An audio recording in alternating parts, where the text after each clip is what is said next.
Yang saya hormati segenap rohaniwan Makin Depok serta Bapak Ibu Tocin sekalian yang terkasih. Salam dalam kebajikan. Wai te thong tien sancai. Pertama-tama kita panjatkan puji dan syukur kehadirat Huang Tian Sangti yang telah berkenan memberikan kita rezeki, memberikan kita kesehatan, memberikan kita kesempatan untuk bersama-sama berhimpun di sini untuk melaksanakan ibadah. Semoga apa yang kami laksanakan ini senantiasa di dalam rahmat Tien dan keberkahan senantiasa menyertai kita semua. Sancai. Gimana kabarnya Bapak-bapak, Ibu-ibu? Luar biasa. Tadi saya sempat ketar-ketir jam 10 kurang 5, umatnya belum pada naik. Ini dikit amat waktu ibu-ibu latihan vokal. Waduh, pada sibuk kali sembahyang cit gue.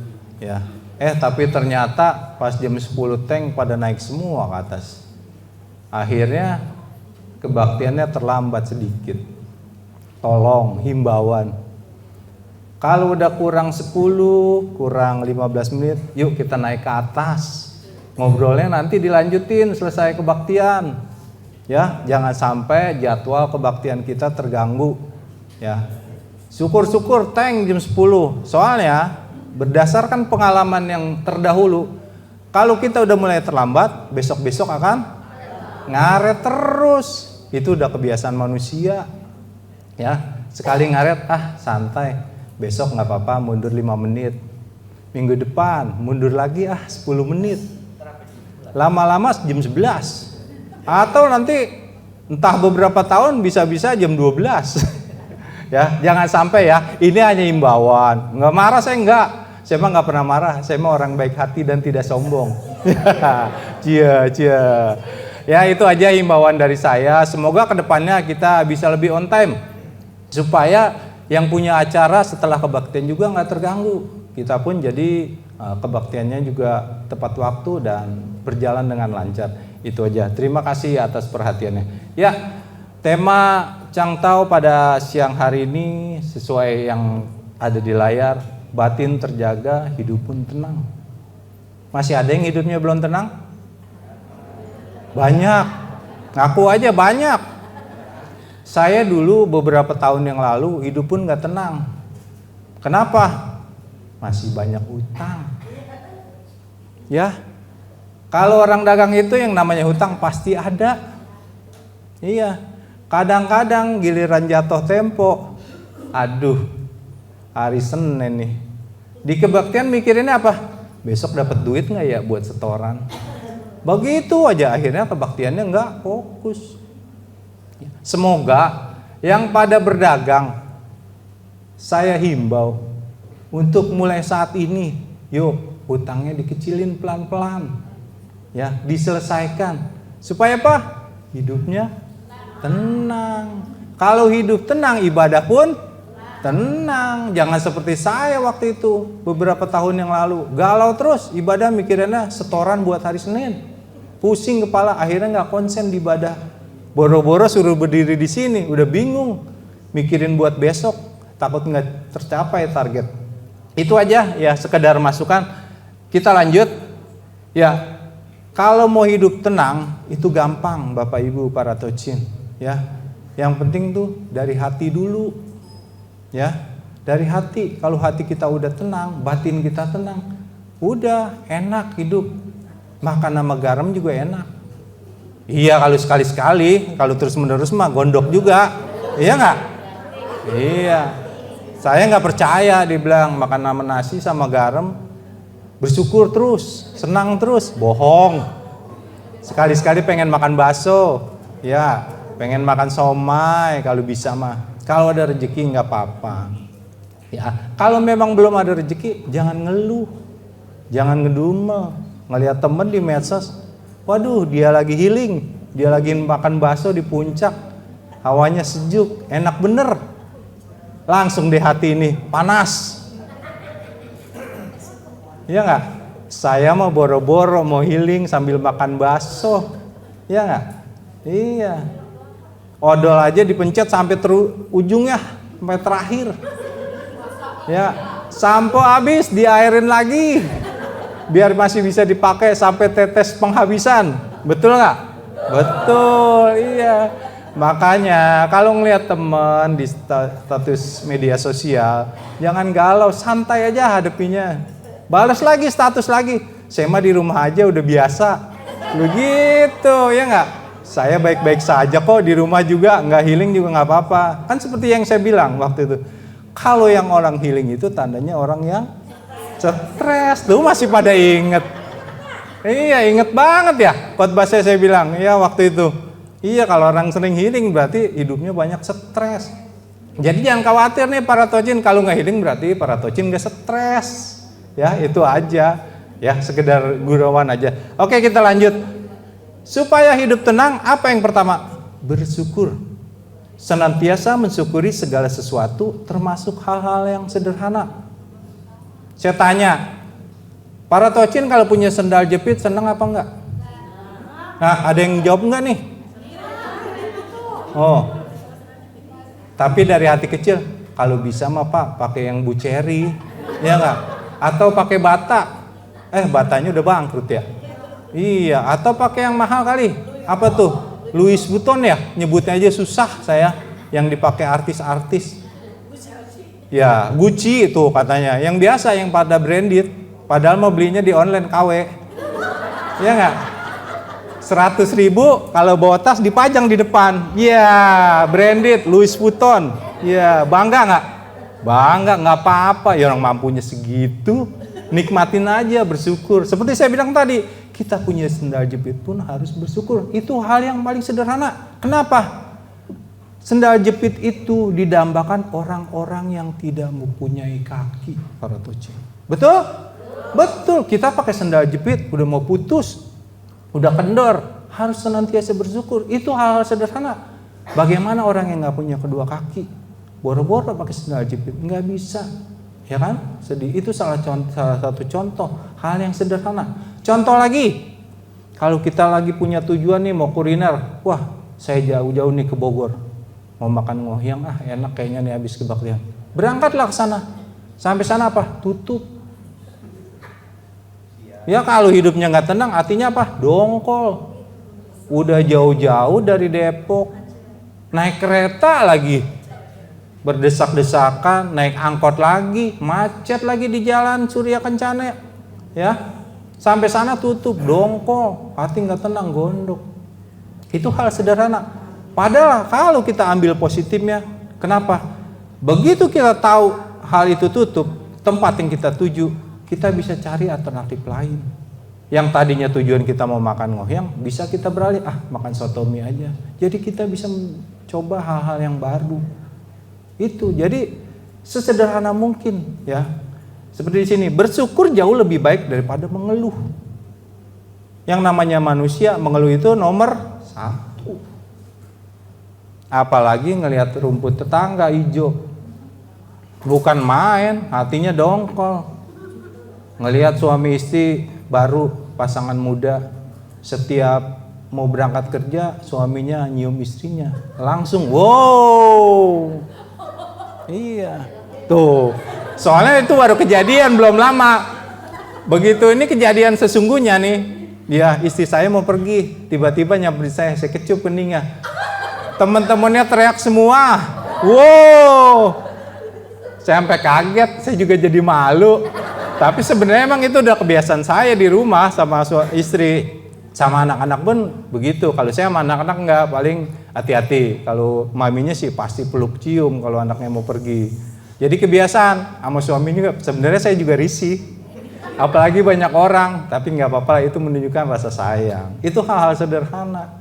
Sama kalau lagi suami istri marahan, jangan sama-sama marah, banting pintu. Kalau lagi marah kata Joseng Eko apa Joseng Inggi ya, saya lupa, suruh peluk. Coba, ya kalau istri lagi marah dipeluk, emang bisa? Bisa. Sekali pasti ditolak, 2 kali ditolak, 3 kali dikunci pintu kayaknya. Iya, biasanya ibu-ibu kalau udah panas tuh kayak gitu. Nggak apa-apa, bapak-bapak tenang. Jatahnya uang bulanannya kurangin aja. Pasti dia baik-baikin lagi. Ya nggak? Itu mah contoh aja. Lalu Syukuri apa yang kamu miliki hari ini dan lihatlah betapa banyaknya anugerah dalam hidupmu. Nah, seperti saya bilang, kita punya sendal jepit, ya bersyukur. Kita punya motor, bersyukur. Masih banyak orang-orang yang nggak bisa beli motor. Kita punya sepeda juga kita bersyukur. Hal-hal yang sederhana. Mungkin orang hanya bisa jalan kaki. Nah, jadi nggak usah terlalu melihat rumput tetangga. Melihat tetangga enak, katanya jalannya mulus aja.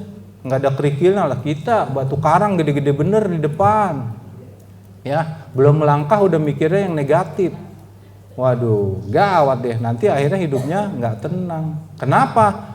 Karena kita selalu membandingkan hidup kita dengan orang lain. Itu yang jangan dibandingkan hidup kita dengan lain. Mungkin ya kita melihat orang itu hidupnya senang, bergelimpangan harta. Tapi kita nggak tahu sebenarnya hatinya galau. Mungkin hubungan suami istrinya nggak baik-baik saja, atau hubungan dengan anaknya juga tidak baik-baik saja. Kita nggak tahu rumah tangga orang. Yang dilihat di luarnya hanya yang bagus-bagus aja. Makanya kitanya jangan julid, ya, jangan berprasangka bahwa mereka pasti lebih enak. Enggak, kita juga enak kok. Ya, seperti saya bilang tadi, kita punya sendal jepit, kita harus bersyukur. Selanjutnya, hal ini juga dikuatkan di dalam Lunyi jilid 7 pasal yang ke-16. Kungce bersabda, dengan makan nasi kasar, minum air tawar, dan tangan dilipat sebagai bantal, orang masih dapat merasakan kebahagiaan di dalamnya. Maka harta dan kemuliaan yang tidak berlandaskan kebenaran bagiku laksana awan yang berlalu saja. Di sini dijelaskan terang menderang. Berarti kebahagiaan itu bukan diukur dari harta. Ya, kebahagiaan itu batin yang tenang, batin yang terjaga. Ya, jangan mengukur segala sesuatunya dengan harta. Mengukur kehidupan kita dengan harta nggak ada habisnya. Punya motor pengen punya mobil. Punya mobil pengennya yang apart. Udah punya apart pengennya helikopter. Ya, saya juga dulu waktu muda ngidamin punya mobil sport 2 pintu. Saya berdoa terus sama Tian.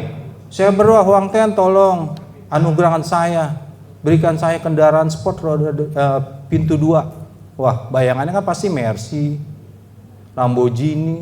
Taunya apa yang dihadirkan? Carry pickup pintu 2. Ternyata saya bersyukur, memang itu yang saya perlukan buat membantu usaha saya. Makanya doanya positif. Ya, kalau kita mampu kita boleh berdoa. Misalnya kita mampu nih kira-kira beberapa bulan lagi beli motor, boleh kita memohon kehadirat Huang Tian dengan tulus. Ya, Huang Tian semoga ada rezeki kita bisa beli motor atau kita bisa beli mobil, nggak apa-apa. Ya, tapi jangan memaksakan diri. Kadang-kadang demi gengsi ngutang. Yang suka ngutang kenceng tuh ngomongnya kayaknya. Ya, enggak katanya, enggak ngutang. Banyak soalnya kasusnya katanya. Iya Pak, nih suka minjem duit, hidupnya gaya, mau pakai Hermes katanya. Ya nggak, mau tas Hermes nih, ibu-ibu malu kalau lagi kondangan nggak pakai Hermes. Kredit sama yang ngasih modal, cicil tiap minggu apa tiap bulan, atau yang paling ringan harian. Padahal dihitung-hitung tas Hermes tadinya 100.000, jadinya 1 juta karena bayarnya 3 tahun. Coba, apakah nggak jadi beban? Gimana mau hidup tenang kayak begitu? Iya. Atau yang suka ngutangin juga nih, contoh ya. Jadi jangan yang berutang aja, yang suka ngutangin juga.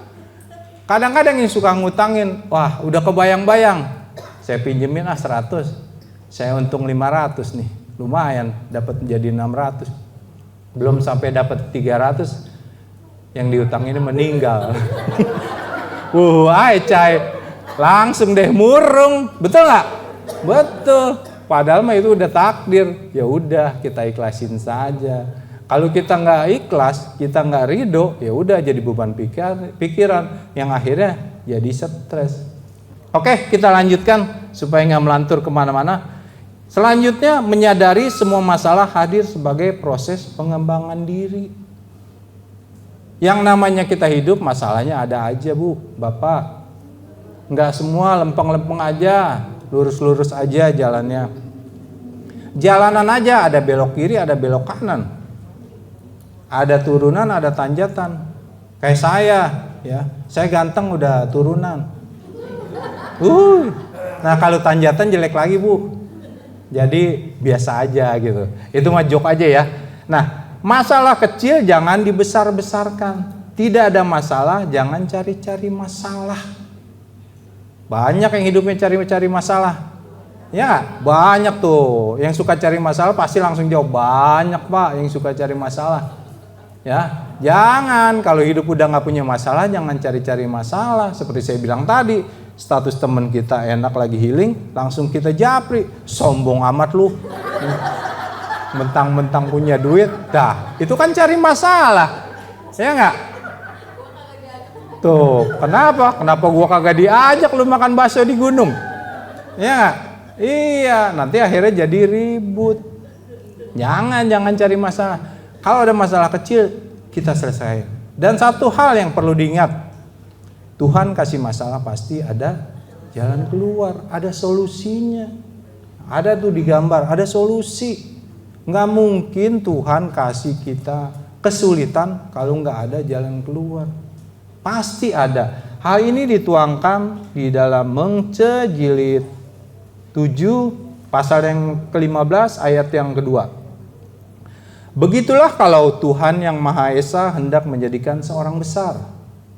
Lebih dahulu disengsarakan batinnya, dipayahkan urat dan tulangnya, dilaparkan badan dan kulitnya, dimiskinkan sehingga tidak punya apa-apa, digagalkan segala usahanya, maka dengan demikian digerakkan hatinya, diteguhkan watak sejatinya, dan bertambah pengertian tentang hal-hal yang ia tidak mampu. Jadi ibu-ibu, para tocin, jangan khawatir ketika hidup kita sedang tidak baik-baik saja, sedang diuji oleh Tuhan. Kita harus yakin dan percaya Tuhan akan kasih solusi, akan kasih jalan keluar. Nanti begitu kita menjalankan dengan sepenuh hati kehidupan kita, lebih-lebih kita menjalankan dengan watak sejati, pasti menemukan jalan keluar setiap permasalahan. Gak mungkin gak ada semua permasalahan. Nah, ibu-ibu sampai di sini hidupnya kan masalahnya juga kan udah banyak, betul? Udah bisa kelitang lagi hari ini, berarti masalahnya yang dulu-dulu bisa diselesaikan dong. Bisa. Kalau orang yang nggak kuat iman, begitu ada masalah, larinya kemana? Gantung diri, stres, bunuh diri. Dan saya percaya orang-orang yang hadir di sini udah bisa menyelesaikan masalah hidupnya dengan baik. Sancai. Ya, kita lanjutkan. Selanjutnya, berfokus jalani masa kini sebaik mungkin dengan prasangka baik.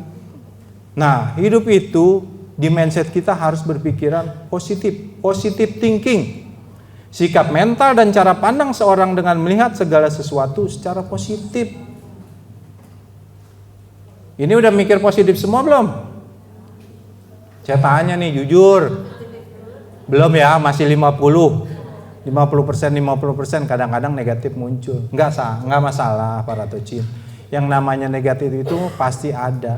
Tapi kalau bisa, yuk kita kecilkan pikiran negatif itu. Kita selalu berpikir positif. Seperti saya bilang, ketika teman healing makan bakso di puncak, berarti dia stres. Kita diam di sini, baik-baik saja. Berarti hidup kita lebih enak. Itu kita pikiran positifnya, jangan kita iri dengki.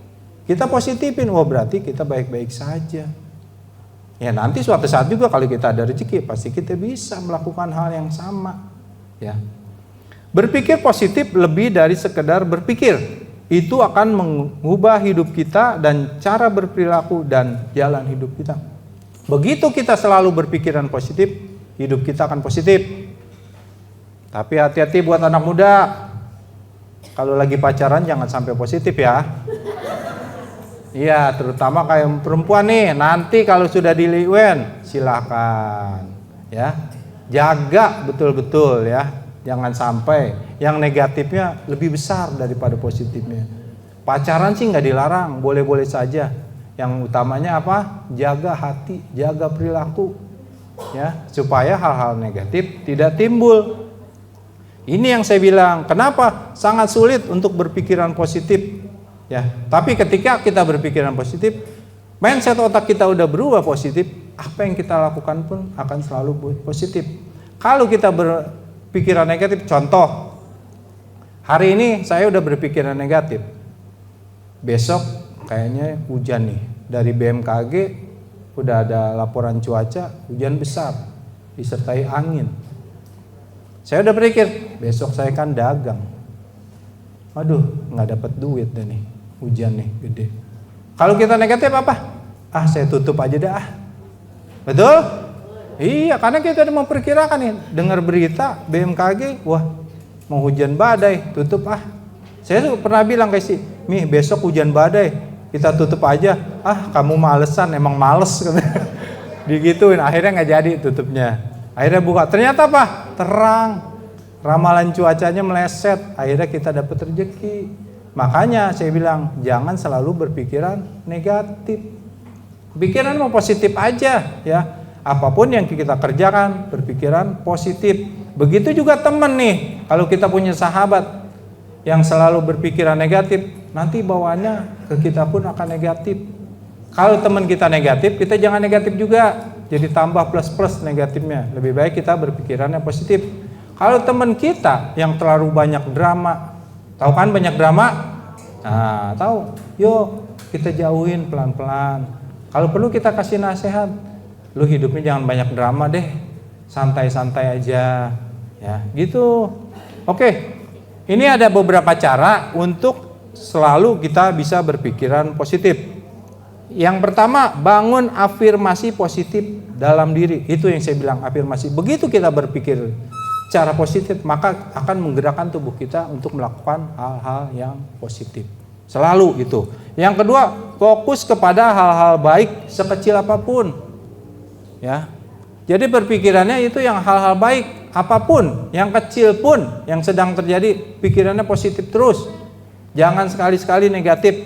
Pokoknya ya, seperti halnya gini, kita mau ke Litang, ngelihat cuaca mendung, kita udah negatif aja, nanti hujan gede, pulang gua keblangsak nih, udah gitu aja. Padahal bisa, ada satu cara apa? Kita bawa payung, salah satu. Yang naik motor bisa pakai jas hujan. Tapi kalau pikiran negatif, udahlah, saya nggak ke Litang dulu, nggak apa-apa. Nabi juga nggak ngomel kalau nggak ke Litang. Ya iya, kalau Nabi ngomel, sayanya kabur.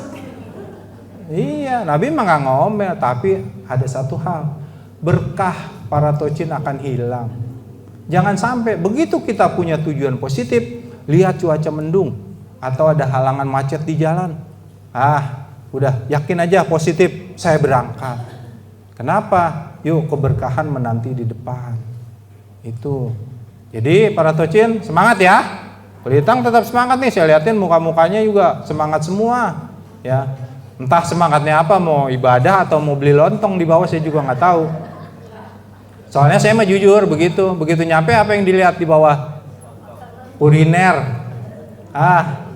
Beli dulu, taruh buat tadi Litang. Iya, jangan lagi ibadah, lagi kebaktian, lagi mikirin itu lontong ntar habis nggak ya pulang kebaktian. Ya, aduh itu aqua yang dingin ntar habis nih kalau nggak beli. Gitu. Jangan, tetap fokus saat ibadah. Oke, saya lanjut. Seperti di dalam Lun-I jilid 12 pasal yang ke-6. Cutiang bertanya tentang seorang yang berpikiran jernih. Kungce bersabda, kata-kata muslihat yang datang menetes seperti air menetes di kulit atau sebagai api menghangus kulit, kita tidak dapat mempengaruhinya. Dialah seorang yang berpikiran jernih. Kata-kata muslihat yang datang seperti air menetes di kulit atau sebagai api menghangus kulit tidak dapat mempengaruhinya. Dialah seorang yang berpandangan jauh. Nah, jelas kita harus berpikiran positif, berpandangan jauh ke depan. Ya, di sini di ayat. Jadi nggak ada ayat ngajarin kita negatif, nggak ada. Ayatnya semua ngajarin positif. Jadi ikuti ayat yang ada di sini. Selanjutnya, berlapang dada menerima jalan hidup dan takdir yang berbeda. Ini yang saya bilang tadi. Begitu takdir kita hidup seperti ini, kita nikmatin takdir hidup kita seperti ini. Jangan mengeluh, jangan ngedumel. Jangan berprasangka buruk, apalagi kepada Huang Tian. Banyak orang mengeluh, lagi berdoa kok mengeluh. Ya Huang Tian, kenapa tetangga saya itu bisa beli Pajero Sport? Saya mau baru beli Pajero, beli motor aja nyicil. Nah itu berdoa mengeluh. Berdoa mah bersyukur, para tocin, ya. Jangan mengeluh. Coba ya Jaya. Kalau doa tocin ngeluh terus, besok cobaannya makin banyak. Mau coba nggak? Nah, nggak mau, makanya jangan. Saya bilang, yuk doanya bersyukur, berterima kasih kepada Huang Tian. Seperti halnya ini, bangun tidur kita apa? Yang utama, Xie Tian Ceen, masih diberi kesehatan, diberi napas, ya nggak? Iya. Kalau kita tiba-tiba nggak bangun lagi, ya udah, siangnya langsung rame rumah kita. Iya. Makanya jangan lupa hal-hal kecil itu. Bangun tidur apa? Xie Tian Ceen, sancai, bersyukur. Soal rezeki nanti Tuhan yang atur, nggak usah khawatir. Tuhan akan kasih rezeki kita masing-masing sesuai dengan amal perbuatan kita. Ya. Selanjutnya di dalam Lun Yi jilid 1 pasal yang ke-15, Cukong bertanya, seorang yang pada saat miskin tidak mau menjilat dan pada saat kaya tidak sombong, bagaimanakah dia? Kung Ce menjawab, itu cukup baik. Tetapi alangkah baiknya bila pada saat miskin tetap gembira dan pada saat kaya tidak tetap menyukai kesusilaan. Tuh, ayat ini mengajarkan apa? Walaupun kita hidup miskin, kita tetap bergembira, bersyukur. Jangan mengeluh seperti yang saya bilang tadi, ya. Dan jangan lupa ketika kita kaya berkelebihan juga, kita jangan sombong, takabur hidupnya. Ya, kenapa? Karena pada saatnya harta itu akan kita tinggalkan. Yang ada hanya apa? Kebajikan. Tuh udah pada apa? Jadi boleh-boleh saja mengejar harta, mencari nafkah dengan semangat yang membara untuk supaya hidupnya lebih baik. Itu bagus. Namanya hidup harus penuh semangat. Tapi jangan lupa kalau hari Minggu saatnya ibadah. Sebisa mungkin luangkan 2-3 jam buat kita ibadah. Boleh cari nafkah, jangan seumur-umur. Kita buka toko kayak saya dulu, zaman almarhum sama papa saya. Tutupnya cuma 2 hari pas lebaran, Bu. Pak, merana. Seneng nggak? Enggak. Iya, sampai lupa nginjek litang. Iya, saking ku ngejar duniawi. Dan akhirnya apa? Ya hidupnya ya begini-gini aja. Sebanyak apapun harta, ya nanti suatu saat juga akan ditinggal, akan kita lepas. Jadi tetap kita harus senantiasa berbuat di dalam kebajikan.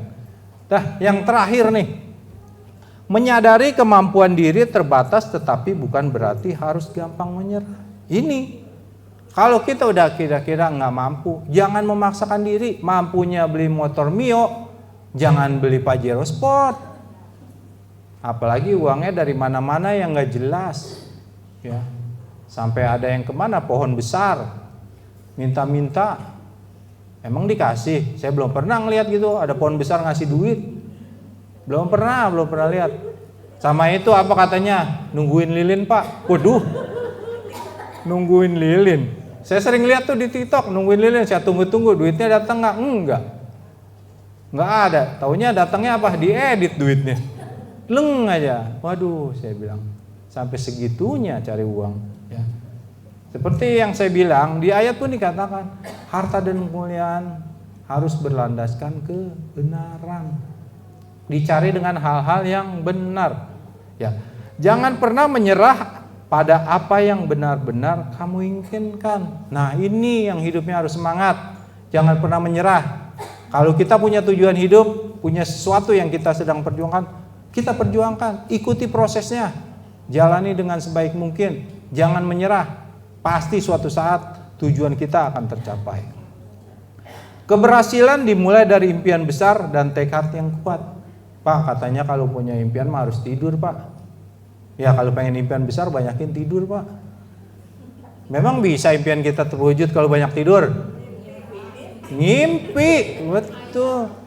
Cuman ngimpinya doang, ngimpinya dapat Pajero, Taunya apa? Tidurnya miring, lagi ngacai. Itu saking gue kepengen, nggak sadar itu, kebayang-bayang setiap hari. Ya, hari ini adalah kesempatan untuk melakukan sesuatu yang luar biasa. Nah, ini yang saya bilang, kita mulai dari hari ini, ya, buang masa lalu, ya, lebih-lebih yang masa lalu yang nggak baik. Mulai hari ini kita rubah hidup kita, selalu berpikiran positif. Kita jalankan dengan sepenuh hati, kita sungguh-sungguh melakukannya, dan tentu saja dengan kebaikan dan kebajikan, pasti rencana kita akan dapat terwujud. Kesulitan adalah kesempatan untuk menjadi lebih kuat. Seperti tadi saya bilang, begitu kita dapat kesulitan, kita dapat melaluinya, itu suatu hal yang besar, para Tocin. Ya. Begitu kita dapat mewujudkan apa yang kita ciptakan, walaupun banyak kerikil menghadang, itu sesuatu yang besar dalam hidup kita. Jadi satu ingat, tujuan kita hidup tidak hanya soal harta, tapi soal kebajikan. Ya, mungkin itu saja yang saya dapat sampaikan pada kesempatan siang hari ini, dan semoga bermanfaat, menjadi pembelajaran buat saya juga, buat para Tocin semua. Ya, kita sama-sama belajar. Oke, sebagai penutup ini ada kata-kata hari ini, terutama buat para lansia. Ketika mata kita sudah tidak melihat dengan sempurna, maka mata batinlah yang akan kita pergunakan untuk melihat sekeliling kita. Begitupun saat tangan kita tidak kuat lagi menggenggam, ingat satu hal, bahwa Tuhan suatu saat akan mengambil semua yang menjadi milik kita, dan kita akan tinggalkan yang menjadi milik kita. Hanya kebajikanlah yang boleh sampai kepada Dia. Wei de tong jian. Sancai. Terima kasih atas perhatiannya.